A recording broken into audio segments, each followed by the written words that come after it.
This channel does not promote any violent, harmful, or illegal activities. All content provided by this channel is meant for an educational purpose only. 11 মাসের প্রেমের সম্পর্ককে বিয়ের পরিণতি দিতে চাইলেন গৃহবধূ, কিন্তু প্রেমিক মুখ ফিরিয়ে নিতেই রীতিমতো বিক্ষোভে ফেটে পড়লেন তিনি। সুদূর রায়গঞ্জ থেকে ছুটে এসে প্রেমিকের গ্রামের বাড়ির সামনে ধর্নায় বসে পড়লেন তিনি।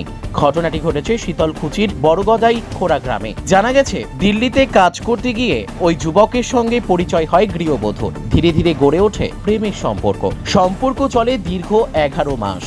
কিন্তু পরবর্তীতে প্রেমিক যুবক যোগাযোগ এড়াতে শুরু করলে সন্দেহ হয় গৃহবধূর। এই পরিস্থিতিতে প্রেমিকের ঠিকানা অনুসন্ধান করে রায়গঞ্জ থেকে সোজা শীতলকুচিতে এসে হাজির হন তিনি। আজ বিকেল 4টে নাগাদ যুবকের বাড়িতে পৌঁছে যান এবং বাড়ির সামনেই ধর্নায় বসে পড়েন। অভিযোগ, প্রেমিক যুবক তখন বাড়িতেই ছিলেন।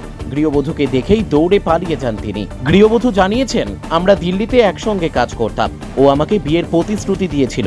এখন সব সম্পর্ক অস্বীকার করছে, তাই আমি ন্যায় চাই, বিয়ে চাই।